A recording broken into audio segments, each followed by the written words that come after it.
철학에는 실증주의 철학이라는 것이 있습니다. 이것은 경험과 검증이라는 단계를 거친 것만이 확실한 지식이라고 하는, 그렇게 주장하는 철학입니다. 즉 이성적으로 확인되지 않은 것, 실증되지 않은 모든 것들은 믿을 수 없다는 것입니다. 이성을 기반으로 한 실증주의 철학은 이후에 서구 사회의 계명주의를 거쳐서 현대 과학 문명의 발달로 이어집니다. 또 반면에 실존주의 철학이 있습니다. 이 철학은 각 개인의 주관성을 강조하면서 개인의 주체성과 결단을 중요시하고 있습니다. 내가 누구인가? 저 사물과 저 사건은 나에게 어떤 의미가 있는가? 이런 것을 질문합니다. 전체를 강조하면서 보편성을 강조한 관념론에 대항해서 오늘 지금 내가 선 지금 여기서의 나와의 연관성을 우선성으로 취급합니다. 이런 실존주의 철학 방법론에 영향을 받아서 성서를 해석한 그룹들을 실존주의 신학이라고 부릅니다. 이 실존주의 신학 학파는 교리주의적 입장에서 성서를 해석하는 것이 아니고 모든 것을 인간의 실존, 즉 자기 자신의 의미와 연관시켜서 해석하고 있습니다. 신화론적 세계관으로 쓰여진 신약성경에 나오는 하늘, 땅, 음부 이런 것들은 현대인들에게 그리고 나에게 어떤 의미로 받아들여야 하는 것인가 하는 것입니다.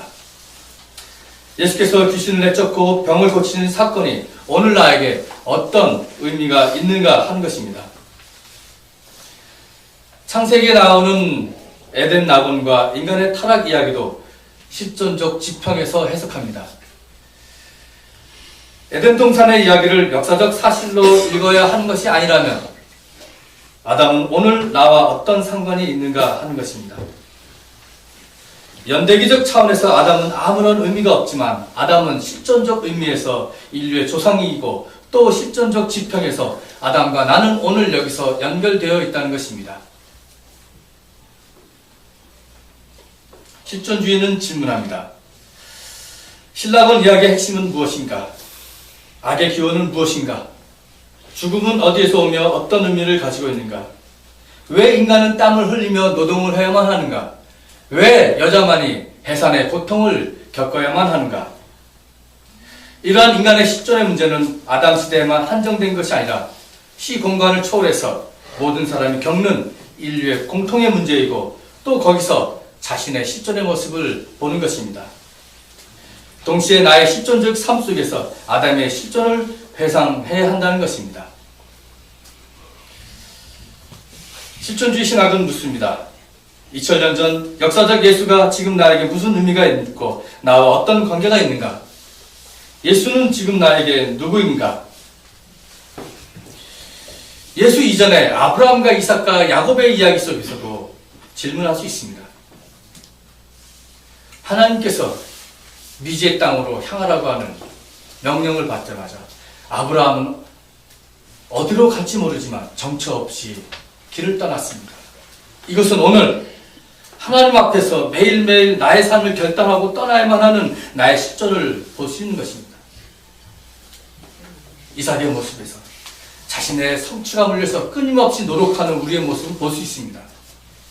야곱의 모습에서 야복강 강가에서 밤새도록 씨름했던 그 모습을 통해서 오늘날 하나님 앞에서 나의 실존을 끊임없이 고민하고 고뇌하고 괴로워하는 우리의 모습을 볼 수 있는 것입니다.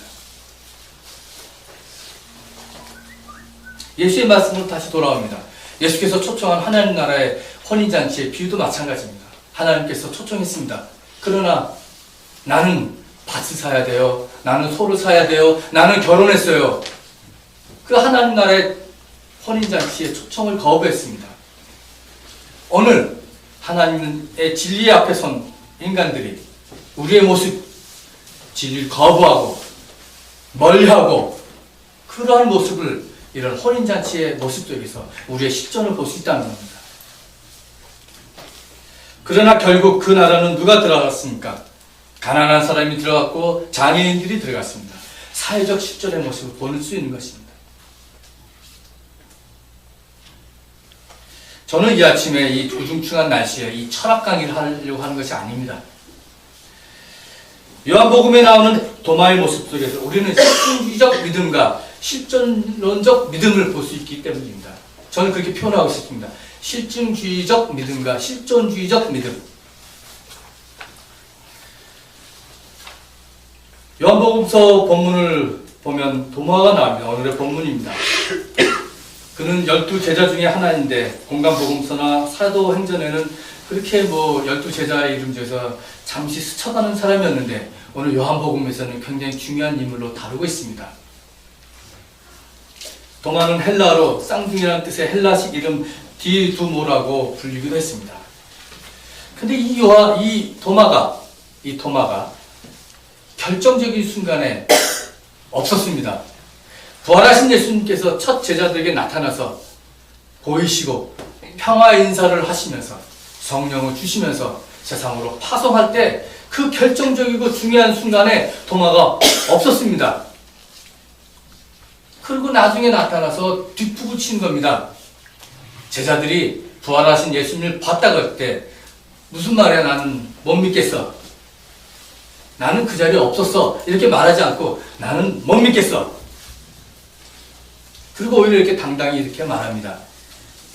나는 내 눈으로 그의 손에 있는 못자국을 보고 내 손가락을 그 못자국에 넣어보고 또 내 손을 그의 옆구리에 넣어보지 않고서는 믿지 못하겠소. 이것이야말로 실증주의 철학적 관점입니다. 증명하지 못하는 것은 다 허구라는 것입니다. 관념이며 생각의 위로 믿지 못하겠다는 겁니다. 오늘의 과학의 세계는 바로 이런 실증주의 논리와 방법론이 이루어진 그것으로부터 나타난 이성의 결과입니다. 그래서 과학의 발달로 인류의 문명은 발전했고 인간은 더없이 편한 세상을 그 속에서 혜택을 받고 살고 있습니다. 그러나 그것이 다가 아닙니다. 눈으로 확인하고 손으로 만져야 직성이 풀리는 실증주의 사고는 눈에 보이지 않는 가치, 눈에 만져지지 않는 질적 가치를 알지 못하고 놓치게 되는 오류를 범하고 있습니다. 형이상학적 세계나 종교적 영역에 대해서는 관심도 없고 또 스스로 알지 못하는 한계를 노출하고 있습니다. 그렇게 실증주의적 언어는 과학과 이성의 언어이고 도덕과 윤리의 가치의 언어나 종교적 믿음의 언어는 아닙니다. 지금 도마는 그 실증주의적 믿음을 가지고 주님의 존재의 유무를 따지고 있습니다. 이렇게 부활하신 주님을 만나기 전에, 아니 부활하신 주님을 면전에 두고 그는 철저히 실증주의 사람의 모습을 드러내고 있습니다. 어쩌면 도마야말로 실증주의 철학의 원조입니다. 그러나 여들의 뒤에 제자들이 다시 모였을 때 다행히도 이제는 도마가 그 자리에 있게 됩니다. 이때 다시 부활하신 주님께서 나타나셨습니다. 또 이렇게 인사를 하십니다. 평화 인사를 하십니다. 너희에게 평화가 있기를. 샬롬. 주님의 관심은 오로지 평화의 인사에만 있었습니다. 샬롬. 평화. 도마가 믿도 믿지 못하고 오로지 주님의 관심은 샬롬. 평화에 있었습니다. 겁에 질려있던 제자들에게, 스승의 죽음에 낙심하고 있던 제자들에게, 불안에 휩싸여 문을 잠그고 있던 제자들에게 주님은 평화의 인사를 하시면서 또 오셨습니다. 그런데 주님은 이제는 불쑥 이런 말씀을 하십니다. 도마가 믿지 못하겠다는 사실을 누가 주님한테 가서 일러 바쳤는지, 혹은 주님께서 이미 도마의 마음을 꿰뚫어 보고 계셨는지 주님께서 이렇게 먼저 말씀하십니다. 내 손가락을 이리 내밀어서 내 손을 만져보고 내 손을 내 옆구리에 넣어 보아라. 그래서 의심을 떨쳐버리고 믿음을 가져라. 예수께서는 실증주의적 신앙을 가진 도마에게 만져보라고 합니다. 그리고 도마는 실증을 통과하여 실존에 이르게 됩니다. 그는 고백합니다. 나의 주님, 나의 하나님.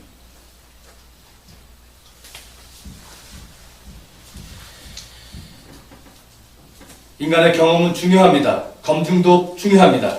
필요합니다. 그것 없이 신앙에 매달리게 되면 그것은 미신으로 떨어지게 됩니다.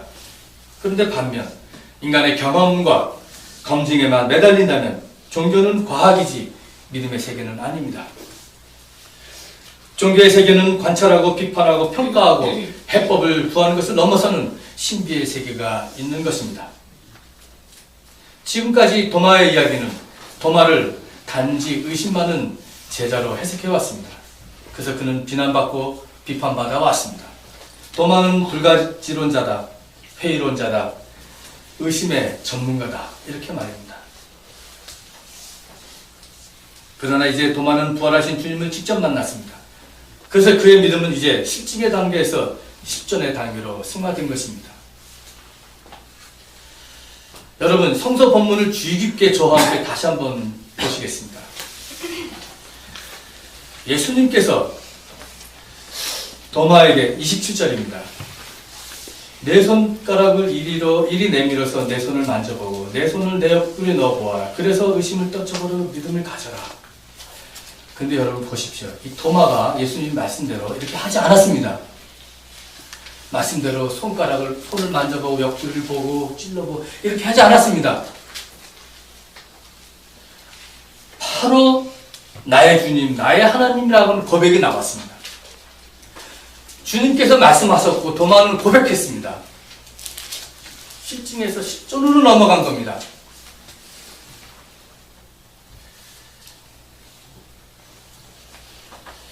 이제 이 도마의 이야기는 베드로와 다른 제자들이 빈 무덤을 본 것, 주님이 막달라 마리아의 이름을 부르는 것, 세마포 등과 함께 부활의 주님을 증거하는 아주 중요한 또 하나의 사건이 되어서 오늘 우리에게 다가옵니다. 도마의 이야기는 하나님을 체험하는 것은 보는 것, 만지는 것으로는 충족되지 않는다는 것을 알 수 있습니다. 보이는 것을 넘어서서 보이지 않는 것, 만지는 것을 넘어서 만져지지 않는 차원의 신앙의 중요성을 말하고 있습니다. 자, 문제는 또 발생하고 있습니다. 도마도 죽었습니다. 베드로도 죽었습니다. 수많은 제자들이 이제 죽었습니다. 이제 우리의 차례입니다. 우리도 도마처럼 전에 부활하신 주님을 만났지만 알아보지 못한 것처럼 이제 우리도 주님 볼 수 없습니다. 면전 앞에서 주님과 함께 얘기할 수 없습니다. 주님의 손을 만지거나 주님의 이런 말씀을 들을 수 없습니다. 우리는 또다시 도마의 실증주의적 믿음의 상태로 떨어질 가능성이 많아졌습니다. 주님은 다시 보이지 않고 우리가 만질 수 없기 때문입니다. 그런데 29절에 주님의 말씀이 이어집니다. 너는 나를 보았기 때문에 믿느냐? 나를 보지 않고도 믿는 사람은 복이 있다. 이것이 요한복음서의 절정인 동시에 결론적인 내용입니다. 즉 사람들이 부활을 직접 체험하지 못했기 때문에 의심이 있을 수 있지만 도마가 되어서 보지 못하고 믿는 자는 복되도다 하는 주님의 말씀을 듣게 되는 것입니다. 우리가 언제? 지금 여기서 실존주의적 고백하는 겁니다. 사실 초대교인들도 우리처럼 부활하신 예수님을 직접 본 일이 없는 사람들이었습니다. 예수님의 얼굴을 직접 보지 못했고 그의 손을 만지지도 못했습니다.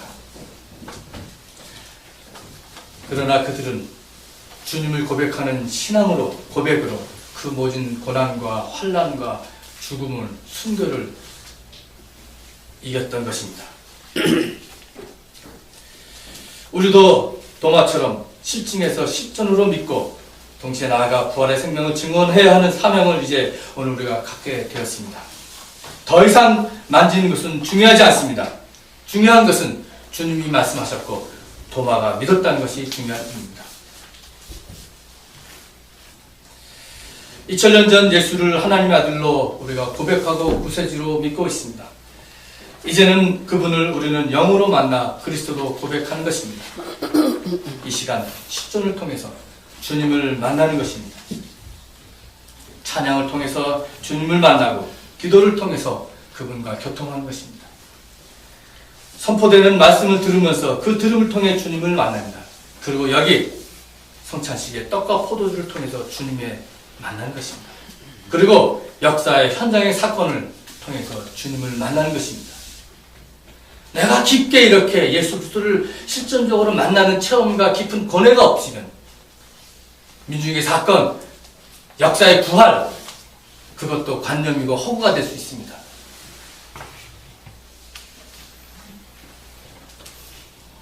이제 우리의 믿음은 분명해졌습니다. 그것은 히브리서 기자의 고백입니다. 믿음은 바라는 것들의 확신이요 보이지 않는 것들의 증거입니다. 보이는 것은 나타나 있는 것으로 된 것이 아닙니다. 오늘 그 히브리서 기자의 믿음과 고백이 오늘 우리의 믿음과 고백이 되어야 합니다. 사도들은 대제사장들이 예수의 이름으로 더 이상 가르치지 말라고 경고했음에도 불구하고 사람에게 복종하는 것보다 하나님께 복종하는 것이 더 마땅합니다. 이런 고백을 합니다. 이것이 초대교회의 복음 선교의 기본 정신이었습니다. 위기 앞에서, 권력자 앞에서 초대교회가 목숨을 내놓고 걸었던 공식 입장이었습니다. 이것은 보이는 것을 넘어서 보이지 않는 부활 신앙을 믿는 믿음으로부터 출발하는 것입니다. 이렇게 우리가 보이지 않는 것을 믿고 부활 생명을 확신하고 부활 신앙으로 무장한다면 우리에겐 두려움이 없습니다. 세상은 두려움을 주어 문을 닫게 했지만 부활하신 주님은 문을 열고 들어가셔서 평화의 인사를 하셨던 겁니다. 너에게 평화가 있다. 밤모섬에 갇힌 요한도 겁에 질렸습니다. 그는 성령의 감동으로 7교회에게 편지를 쓰고 여러 가지 기록을 남겼지만 그도 두려움에 쌓였습니다. 그때 주님께서 다가와 그의 오른손을 그의 몸에 얹고 두려워하지 말라고 하셨습니다. 부활신앙으로 우리는 두려움에서 벗어나 믿음의 눈으로 세상을 보아야 합니다. 이렇게 볼 때 세상은 하나님의 손길로 가득 차 있음을 알게 합니다. 눈물을 흘릴 수밖에 없는 상황 속에서도 소망을 가지고 믿음의 길을 갈 수 있습니다. 더 나아가서 이 기쁜 부활의 신앙이 나만, 우리만 내 것이 아니라 온 세상에 전하해야 하는 그런 사명이 우리에게 있음을 알게 합니다. 하나님께서 그의 아들을 세상에 보내신 것 같이 이제 예수 그리스도는 우리를 세상에 보내시어 부활의 증인이 되라고 하십니다.